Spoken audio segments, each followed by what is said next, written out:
ఇక రాష్ట్రంలో కాంగ్రెస్ పార్టీ వచ్చి 100 రోజులే కాకపాయే ఇక ఒకరా ఇద్దరా ఇక మరి ఇటు రాణి Rudramma madam Etela Rajender sir Bandi Sanjay sir ఇగో ఇట్లా మరి వీలే కాదుల్లో ఇటు బీఆర్ఎస్ పార్టీ తరఫున Kadiyam CRE sir Harish Rao sir KTR sir వరుస పెట్టి అరుచుకుంటున్నారు ఇక మరి 6 గ్యారంటీలు అమలు చేస్తారా ఏం సంగతి అంటున్నారు ఓసారి చూద్దాం పండి ఇప్పుడు రాష్ట్రంలో ఒకటే ఒక యుద్ధం నడుస్తున్నదుల్లో 6 గ్యారంటీలు అమలు చేస్తారా చేయరా ఏంది కథ చెప్పాలని చెప్పి డిమాండ్ చేస్తున్నారు ప్రతిపక్ష నేతలు మీరిచ్చినటువంటి అలవి కాని హామీలు ఏవైతే ఉన్నాయో మరి వాటిని ఎట్లా చేస్తారు అనేటువంటిది మేము ఒకటి చాలా స్పష్టమైనటువంటి డిమాండ్ చేస్తున్నాము ఇది ఆర్థిక వ్యవస్థ ఇదంతా మాటలతో నడిచేది కాదు సోషల్ మీడియాలో ఏదో ప్రచారం చేసుకుంటే అయ్యేది కాదు చెయ్యూపినంత మాత్రం వచ్చేది ఆస్కారం లేదు ఎన్ని అబద్ధాలు చెప్పిండ్రు నోటికొచ్చిన మాటలు బస్సు ఫ్రీ బంగారం ఫ్రీ కేసీఆర్ ₹1,00,000 ఇస్తాడు కళ్యాణ లక్ష్మికి నేను దాని మీదికెళ్ళి తులం బంగారం ఇస్తా మీకు ఇది ఇస్తా అది ఇస్తా అని చెప్పి కేసీఆర్ రూపాయి అంటే నేను ₹2 ఇస్తా అని చెప్పి మోసం చేసి అధికారంలోకి వచ్చింది గతంలో రేవంత్ రెడ్డి సారే ప్రకటించిండు మేము అధికారంలోకి వచ్చిన తర్వాత 100 రోజులల్లా హామీలన్నీ అమలు చేస్తామని ప్రభుత్వం ఇచ్చిన 6 గ్యారెంటీలలో ఈ రాష్ట్రంలో ఉన్న పేదలు నిరుపేదలను దృష్టిలో పెట్టుకొని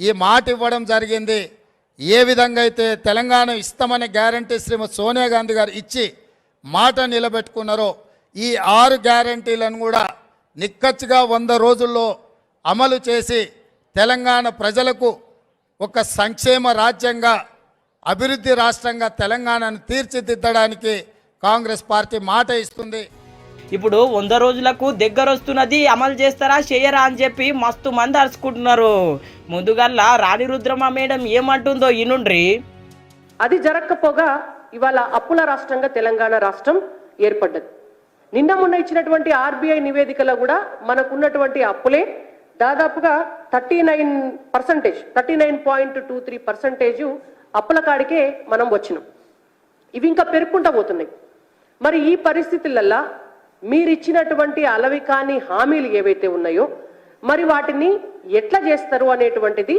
మేము ఒకటి చాలా స్పష్టమైనటువంటి డిమాండ్ చేస్తున్నాము ఆర్థిక వనరులను ఏ విధంగా సమకూరుస్తారు రేపటి బడ్జెట్లో మీరు మొదటి అంశం చెప్పవలసినది ఈ 6 గ్యారంటీలకు సంబంధించి ఎంతమంది లబ్ధిదారులు అవుతున్నారు ఇన్నర్ గదుల్లో అప్పుల రాష్ట్రంగా మారిపోయింది తెలంగాణ రాష్ట్రం మరి ఇప్పుడు హామీలు ఎట్లా అమలు చేస్తారు ఏం సంగతి అని చెప్పి గీతీర్ల ప్రశ్నిస్తున్నది మేడం ఒకటే కాదుల్లో ఈటల రాజేందర్ సార్ కూడా ఇదే లెక్కలు అరుచుకున్నాడు కాంగ్రెస్ పార్టీ ఎన్నికల ముందు రకరకాల హామీలు ఇచ్చింది అవి 6 హామీలుగా చలామణి అవుతున్నాయి కానీ కొన్ని వందల రకాల హామీలు ఉన్నాయి ఒక్కొక్క దాంట్లో ఒక మహిళకి ఇచ్చిన హామీలో బోల్డన్ ఉన్నాయి మాజీ ఆర్థిక మంత్రిగా ఈ రాష్ట్ర ఆర్థిక వ్యవస్థ గురించి సమగ్రమైన అవగాహన వ్యక్తిగా గతంలో కేసీఆర్ గారు కూడా ఇచ్చిన హామీల అమలు సందర్భంగా మంత్రిగా పనిచేసిన వ్యక్తిగా నాకు అనుభవం ఉన్నది ఇవాళ అంత పెద్ద గొప్ప ముఖ్యమంత్రి అని చెప్పుకునే కేసీఆర్ గారే రుణమాఫీ చేయలేకపోయిండు కేసీఆర్ గారే ముఖ్యమంత్రి ఉండగా నిరుద్యోగ భృతి ఇవ్వలేకపోయిండు డబుల్ బెడ్రూమ్లు కట్టించలేకపోయిన చరిత్ర మనం చూస్తా ఉన్నాం కాబట్టి సంపద కుదలేన ముఖ్యమంత్రి మనసుంటే మార్గం ఉండదా అని చెప్పిన ముఖ్యమంత్రి దళితుల కోసమే పుట్టినని చెప్పి దళిత బంధును ఆవిష్కరించిన ముఖ్యమంత్రి బీసీల కోసం బీసీ బంధు తెచ్చిన ముఖ్యమంత్రి ఇవాళ ఎట్లా ఎలకల పడడం మనం చూసినాం మనం ఇవాళ ఇది ఆర్థిక వ్యవస్థ ఇదంతా మాటలతో నడిచేది కాదు సోషల్ మీడియాలో ఏదో ప్రచారం చేసుకుంటే అయ్యేది కాదు చెయ్యూపినంత మాత్రం వచ్చేది ఆస్కారం లేదు 100% ఇచ్చిన హామీలు అమలు కావాలని చెప్పి కోరుతున్నాం సారు ముచ్చట ఇన్నర్ గదుల్లో గది కథ గతంలో ఆర్థిక మంత్రిగా పనిచేసిన అన్ని హామీలు అమలు చేసుడు కేసీఆర్ వల్లనే సాధ్యం కాలేదు మరి కాంగ్రెస్ పార్టీ ఎట్లా అమలు చేస్తుందో చెప్పాలి అనుకొచ్చిండు ఈటల రాజేందర్ సారే కాదుల్లో బండి సంజయ్ సార్ కూడా ఇదే ముచ్చట చెప్పిండు పార్లమెంటు ఎలక్షన్స్ దగ్గరకు వస్తున్నాయి ఎట్లా అమలు చేస్తారు ఏం సంగతి కుండ బద్దలు కొట్టినట్టు చెప్పాలి తెలంగాణ ప్రజలకు అని చెప్పి ఈ తీరులో డిమాండ్ చేసిండు సారు మీ మేనిఫెస్టో ఖురాన్ బైబుల్ భగవద్గీత అయితే మీరు తెలంగాణ రాష్ట్రంలో పేద ప్రజలను ఆదుకోవడానికి ప్రభుత్వం ఏర్పడ్డదని మీరు భావిస్తే మీరు భావించుకుంటే మీకు నిజాయితీ ఉంటే మీరు ఎన్నికల షెడ్యూల్ రాకముందే ఈ 6 గ్యారెంటీలు అమలు చేయాలి. ఎన్నికల షెడ్యూల్ పేరుతోని మీరు మళ్ళీ తప్పించుకునే ప్రయత్నం, మోసం చేసే ప్రయత్నం చేస్తే దాన్ని ప్రజలు గమనించాలని మాత్రం అనుకోకండి. ప్రజలు పక్కా గమనిస్తున్నారు. ఇప్పటికే చర్చ జరుగుతుంది ప్రజల లోపల. ఇన్నరు కదా బీజేపీ పార్టీ తరపున కాంగ్రెస్ పార్టీకి దమ్మాడకుండా గిట్లా ప్రశ్నిస్తున్నారు. ఈలే కాదుల్లో బీఆర్ఎస్ పార్టీ తరపున కూడా కడియం శ్రీహరి సారు గిట్లనే ప్రశ్నించిండు. కాంగ్రెస్ ప్రభుత్వము అభివృద్ధి సంక్షేమ పథకాల విషయంలో వారు ప్రకటించిన 420 హామీలకు సంబంధించిన విషయంలో ఈ రోజు వరకు కూడా ప్రజలకు స్పష్టత ఇవ్వడం లేదు. 6 గ్యారంటీలలో 2 గ్యారంటీలు అమలు చేశామని చెప్పి కోట్ల రూపాయల అడ్వర్టైజ్మెంట్స్ ఇచ్చుకున్నారు. నేను అడుగుతున్న రాష్ట్ర ప్రభుత్వాన్ని, ఏ 2 హామీలు అమలు చేశారు, ఏ 2 గ్యారంటీలు అమలు చేశారో చెప్పండి. మహాలక్ష్మి పథకం అని చెప్పి కేవలం ఆర్టీసీ బస్సు ఉచితం ఇస్తున్నారు. మిగతా హామీలు ఎటు పోతాయి ఏం సంగతి అని చెప్పి సార్ తీర్ల ప్రశ్నించిండు. మహాలక్ష్మి అనే మొదటి గ్యారంటీలో 3 హామీలు ఉన్నాయి. ఒకటి, ప్రతి మహిళకు నెలకు 2,500 రూపాయల ఆర్థిక సాయం చేస్తామని. 2, గ్యాస్ సిలిండర్ను 500 రూపాయలకే ఇస్తామని. 3, ఆర్టీసీలో ఉచిత బస్ ప్రయాణం కల్పిస్తామని. ఒక్క ఆర్టీసీలో ఉచిత బస్సు ప్రయాణము కల్పించి ఒక గ్యారంటీని అమలు చేస్తామని చెప్పడం అంటే ఇది ప్రజలను మోసం చేయడమే తప్ప మరొకటి కాదు. ఇలాంటి మోసపూరితమైన ప్రకటనలు ఇప్పటికైనా కాంగ్రెస్ పార్టీ మానుకోవాలని చెప్పి నేను కోరుతున్నాను. ఇన్నర్ గదుల్లో కడియం శ్రీహరి సారు ఖతర్నాక్ మాటలు. కడియం శ్రీహరి సారు ఇట్లా మాట్లాడితే హామీల కోసం హరీష్ రావు సార్ ఏం మాట్లాడిండో ఈనుండ్రి. ఇదే రేవంత్ రెడ్డి ఊళ్ళో వేయండు, అవ్వాని పెన్షన్ ఎంత అన్నాడు, 2,000 అన్నది. అనగా నేను అన్నాడు మళ్ళా నెల ఇక 4,000 ఇస్తున్నావా నీకు మా కాంగ్రెస్ పార్టీ రాగానే అన్నాడు. మరి మళ్ళా నెల రాలేదా? మళ్ళా నెల పోయి ఇంకో నెల వచ్చాయి. 4,000 దానికి దరఖాస్తు కావాలనా? దానికి ఎంక్వైరీ కావాలనా? ఆల్రెడీ ఈ రాష్ట్రంలో 44 లక్షల పెన్షన్దారులు ఉన్నారు. వాళ్ళకు 200 ఉంటే 10 అంతలు పెంచి కేసీఆర్ 2,000 చేసిండు, ఇచ్చిండు.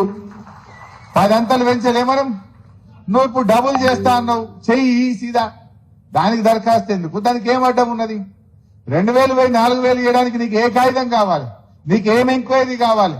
నీకు ఏ దరఖాస్తు అవసరం ఉన్నది అని నేను అడుగుతా ఉన్నా. ఇన్నర్ గదుల్లో గది లెక్క అధికారంలోకి రాకముందు హామీలు ఇచ్చిర్రు, ఇప్పుడు పెంచి నడిగితే ఆగం చేస్తుర్రు అని చెప్పుకొచ్చిండు హరీష్ రావు సారు.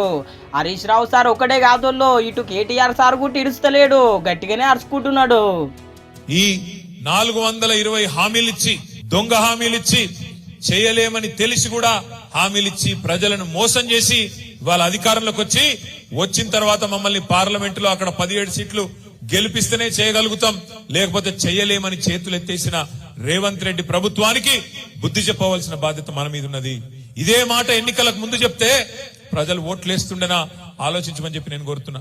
ఎన్ని అబద్ధాలు చెప్పిండ్రు, నోటికొచ్చిన మాటలు.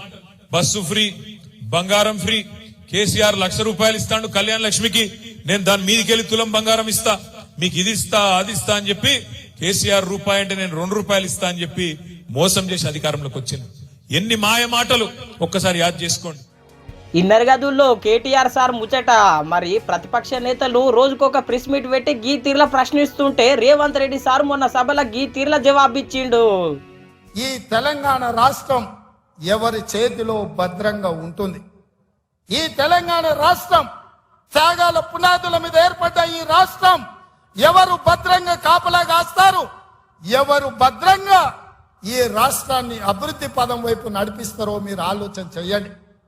మేము వచ్చే 60 రోజులు కానే లేదు, 2 నెలలు ఇంకా పూర్తి కాలే. 7 తారీఖు వస్తే 2 నెలలు, 7 తారీఖు ఇంకా 5 రోజులు తక్కువనే ఉంది. అప్పుడే 6 గ్యారెంటీలు అమలు చేయలేదంటాడు సన్నాసుడు.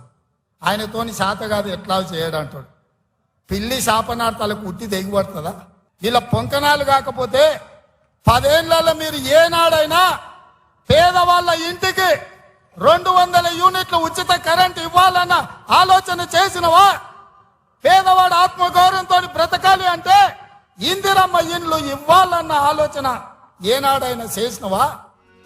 ఇన్నర్ గదుల్లో రేవంత్ రెడ్డి సార్ మాటలు ఖతర్నాక్ సమాధానం ఇచ్చిండ్రులే.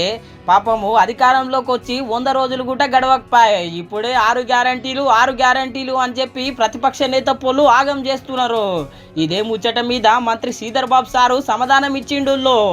ఇప్పుడు ఆ రోజు మేము చెప్పిన మేనిఫెస్టోలో చెప్పిన ప్రతి అంశం కూడా ఒక ప్రణాళికబద్ధమైన ఆలోచన చేసుకొని మా మంత్రివర్గ సభ్యులం కానీ ముఖ్యమంత్రి గారు కానీ అందరం కూడా ఒకటి తర్వాత ఒకటి అన్నిటిని కూడా మేము చెప్పింది అమలు చేసే ప్రయత్నం చేయబోతాం. అన్నిటిని కూడా ఈరోజు మెగా డిఎస్సి చేయాలి. ఎన్ని టీచర్ పోస్టులు ఖాళీ ఉన్నాయి, ఎక్కడ ఏ విధంగా మరి నియామకాలు ఏ విధంగా జరగాలని ఒక పూర్తి స్థాయిలో మరి ఎడ్యుకేషన్ డిపార్ట్మెంట్కు సంబంధించి ప్రాసెస్ మొదలు చేపట్టాలని ముఖ్యమంత్రి గారు కూడా ఆదేశించడం జరిగింది. ఇన్నర్ గదుల్లో సారు మాటలు వింటుంటే 6 గ్యారంటీలు అమలు చేసినట్టే ఉన్నారు. కాకపోతే ప్రతిపక్ష నేతలకు ఇదొక అస్త్రంగా మారింది. రోజు ప్రెస్ మీట్ పెడుతున్నారు, ప్రశ్నిస్తూనే ఉన్నారు. చూడాలి మరి 6 గ్యారంటీల కథ ఏడు దాకా పోతుందో ఏమో.